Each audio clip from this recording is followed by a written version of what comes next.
그때 예수님께서 제자들에게 말씀하셨다. 이것을 명심하여라. 도둑이 몇 시에 올지 집주인이 알면 자기 집을 뚫고 들어오도록 내버려 두지 않을 것이다. 너희도 준비하고 있어라. 너희가 생각하지도 않은 때에 사람의 아들이 올 것이다. 베드로가 주님, 이 비유를 저희에게 말씀하시는 것입니까? 아니면 다른 모든 사람에게도 말씀하시는 것입니까? 하고 물었다. 그러자 주님께서 이르셨다. 주인이 자기 집 종들을 맡겨 제때에 정해진 양식을 내주게 할 충실하고 슬기로운 집사는 어떻게 하는 사람이겠느냐? 행복하여라. 주인이 돌아와서 볼 때에 그렇게 일하고 있는 종. 내가 참으로 너희에게 말한다. 주인은 자기의 모든 재산을 그에게 맡길 것이다. 그러나 만일 그 종이 마음속으로 주인이 늦게 오는구나 하고 생각하며 하인들과 하녀들을 때리고 또 먹고 마시며 술에 취하기 시작하면 예상하지 못한 날, 짐작하지 못한 시간에 그 종의 주인이 와서 그를 처단하여 불충실한 자들과 같은 운명을 겪게 할 것이다. 주인의 뜻을 알고도 아무런 준비를 하지 않았거나 주인의 뜻대로 하지 않은 그 종은 매를 많이 맞을 것이다. 그러나 주인의 뜻을 모르고서 매 맞을 짓을 한 종은 적게 맞을 것이다. 많이 주신 사람에게는 많이 요구하시고 많이 맡기신 사람에게는 그만큼 더 청구하신다. 주님의 말씀입니다.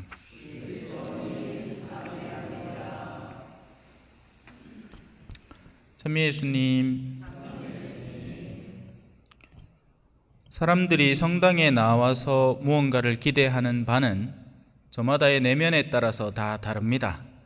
그냥 습관적인 활동의 일환으로 오는 사람이 있고요. 안 오면 적적하고 뭔가 그냥 안 한 것 같은 느낌이라서 오는 사람이 있는가 하면 또 누군가는 정말 말씀이 고파서 내 마음이 정말 타오를 것 같고 무너져 버릴 것 같은데 누군가가 하느님으로부터 오는 빛을 조금이라도 쪼여주면 그것으로 인해서 내 영혼이 다시 생기를 얻을 것 같아서 오는 사람도 있고 또 아예 딴판으로 세속적인 사고로 오는 사람도 얼마든지 있을 수 있습니다.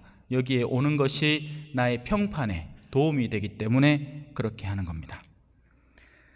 주인이 자기 집 종들을 맡겨 제때에 정해진 양식을 내주게 한다는 것에서 어떤 주인이냐에 따라 달렸죠. 우리가 어떤 주인을 모시고 있고 그 주인이 자기 집사를 통해서 사람들에게 무엇을 건네주기를 바라는가 하는 것은 주인에 따라 다른 겁니다. 그 주인이 세속적이고 육적인 사람이라면 그 자기의 종들이 제때에 내가 욕구하는 노동을 하기 위해서 먹여 살리도록 집사에게 관리를 맡기는 거겠죠. 그러면 그 집사가 그 종들을 매섭게 관리하면 할수록 오히려 그 집사를 두둔할 겁니다. 하지만 지금 우리가 주인으로 삼고 있는 분은 세속적인 어떤 주인이 아니죠. 하느님이십니다. 그러면 하느님은 과연 우리에게 무엇을 원하실 것인가에 대한 질문을 우리의 내면에 해봐야 되는 겁니다. 사실 그 질문은 오늘 일독서에 잘 설명되어 있습니다. 바오로 사도는 도대체 왜 이런 일을 했을까요? 심지어 기억도 안 나죠, 그렇죠? 그게 문제. 오늘 일독서에 뭐 했지? 그러면 안 됩니다. 여기에는 바오로 사도가 지금 사람들에게 전하고자 하는 바, 바오로 사도가 자신의 계시의 명령으로서 거룩한 소명으로서 받은 바를 사람들에게 어떻게든 전하고 싶어서 안달난 글이 적혀 있습니다. 이 글을 정말 마음을 다해서 읽으면 이 바오로 사도의 내적 열정과 하느님에 대한 무한한 사랑과 신뢰, 그리고 그 사명을 받아서 어떻게든지 완수하고자 하는 안타까움이 이 안에 퍼져 있는 겁니다. 그래서 그 신비의 계획이 이제 유다인들에게만이 아니라 모든 이에게 퍼져야 한다.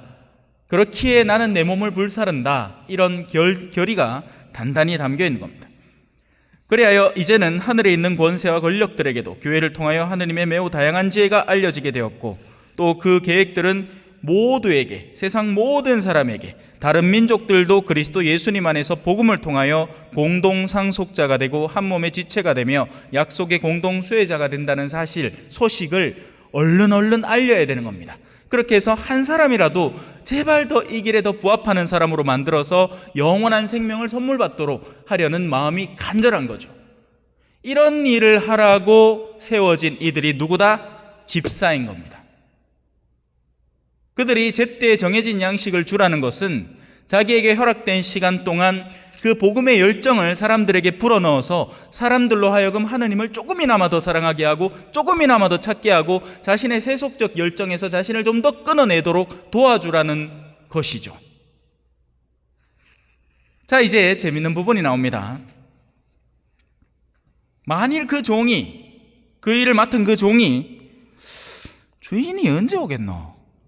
에이, 나는 주인이 곧 올 줄 알았더만 안 오네 하고는 그때부터 하인과 하녀들을 때리고 또 먹고 마시며 술에 취하기 시작하면 눈에 확 띄는 악행이죠. 하지만 이게 실제로 일어날 때는 거꾸로 비춰질 겁니다. 재밌습니다 이게. 실제로 누군가를 때리면 그건 나쁜 짓입니다. 하지만 그가 먹어야 할 빵을 빼앗는다면, 그들이 누려야 할 것을 훔쳐가는 식으로 폭행을 저지른다면,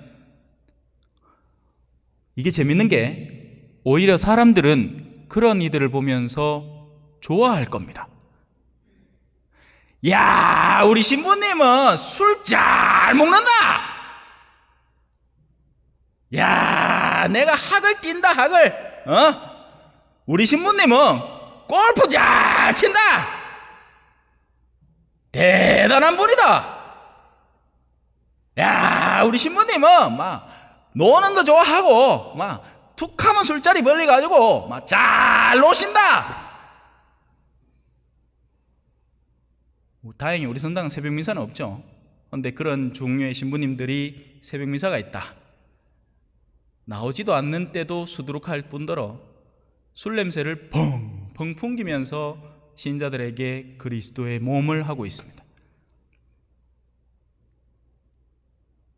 술꾼들에게는 환영받겠죠. 자기를 때리는 걸, 자기들은 그 때리는 걸 좋아하는 사람들이니까 더 때려주십시오. 저희와 더 마셔주십시오. 더 취해주십시오. 야, 그러니까 다루기 더 쉽습니다. 술만 한 잔 먹이면 우리가 뜻하는 대로 당신을 이끌어갈 수 있으니까 술이라는 목줄을 메고 이쪽으로 끌었다가 저쪽으로 끌었다가 더 취해 주십시오. 내 소나기에 들도록 내가 주는 돈을 받아 먹고 내가 욕구하는 대로 움직이는 대상이 되십시오.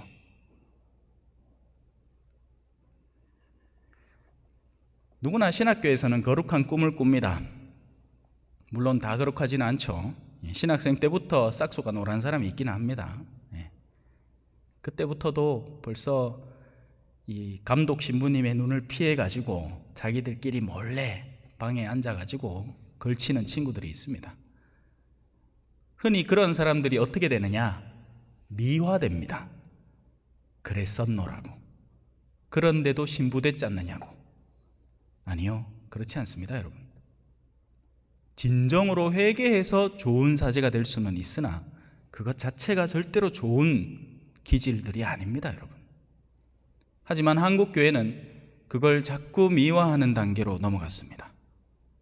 그게 마치 사제의 기본 역량인 양.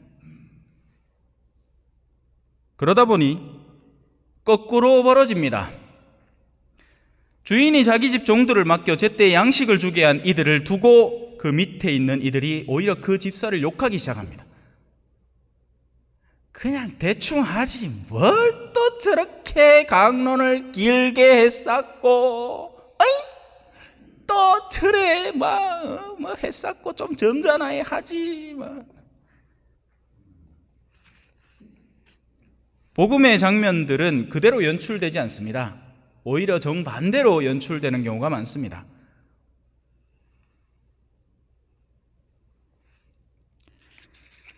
주인의 뜻을 알고도 아무런 준비를 하지 않았거나, 이 말이 무서운 말이죠.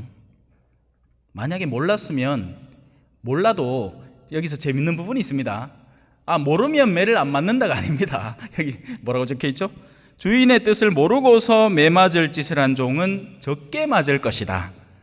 안 맞는 건 아니에요. 악은 어떻게든지 그 결과로서 벌을 가져오게 됩니다. 그래서 그 악을 온전하게 상쇄시키는 법은 참되고 진정한 내적 회개를 통해서 이루어지는 것이고, 바로 그 회개를 선포를 하고 사람들에게 하늘나라의 복음을 받아들이도록 하는 이가 하느님의 뜻을 올바로 받아들여서 제때 정해진 양식을 주는 집사가 되는 겁니다. 하지만 그들은 하느님의 뜻을 몰랐느냐? 제가 아까 얘기했죠. 신학교 안에서 우리가 배우는 것들, 그리고 신학교 안에서 우리가 흔히 비판하던 선배 사제들의 모습들이 결국 그 신학생이 허물을 벗고 나면 그렇게 되어버리는 경우가 적지 않은 겁니다. 왜 그럴까요? 몰라서라고 절대로 이야기를 못합니다. 주인이 늦게 오는구나 라고 자신의 내면 속에 속상임이 존재를 하는 거죠. 야, 옛날에 그 철딱서니 없는 생각 이제 버리고 니도 다시 새 속성으로 돌아가라. 결혼도 뭐 하는데 술이라도 많이 먹어야 될까?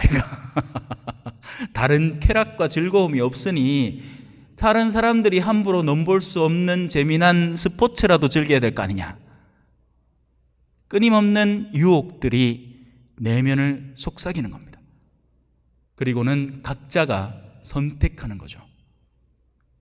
그 속삭임을 끌어안을지 아니면 강하게 내칠지. 예상하지 못한 날, 짐작하지 못한 시간에 그 종의 주인이 와서 그를 처단하여 불충실한 자들과 같은 운명을 겪게 할 것이다. 사실은 이건 굉장히 무서운 말입니다. 하지만 적지 않은 이들의 내면 속에는 여전히 신앙의 불꽃이 없죠. 우리가 함께 믿는다면 한 몸이 되고 하나의 머리를 가지고 같은 지체의 영역 속에서 같은 목적으로 움직이는 게 한 몸입니다. 맞습니까? 틀립니까? 맞죠? 그게 한 몸입니다. 그죠? 아픈 부분부터 보살피고 가장 아픈 부위부터 먼저 보듬은 다음에 그리고 나머지 내가 욕구하는 일들을 해나가는 겁니다. 같은 뜻 안에서 말이죠. 손이라고 해서 일을 더 많이 한다고 불평하는 것도 없고, 발이라고 해서 나를 왜 저 낮은 곳에 두고 냄새나는 곳에 머무르게 해놨냐고 불평하지도 않습니다. 한 몸이 하는 일이니까 그렇죠. 하지만 안타깝게도 다른 머리들을 가지고 있는 겁니다. 그리고 훗날에는 그때 시온의 산이, 시온에 있는 가장 중심되는 예수 그리스도의 머리가 다른 산들 위로 우뚝 솟아올라 다른 이들이 함부로 넘나보지도 못하는 올바른 산이 될 겁니다. 그리고 그동안 우리가 산이라고 여겨왔던 수많은 것들, 빌 게이츠니, 스티브 잡스니, 삼성의 이건희니, 이제는 이재용이겠죠? 그런 것들이 일순간에 무너져 내려가는 모습들을 목도하게 될 겁니다. 오늘 복음 한 호송이죠. 깨어 준비하고 있어라. 생각하지도 않은 때에 사람의 아들이 오리라. 아멘.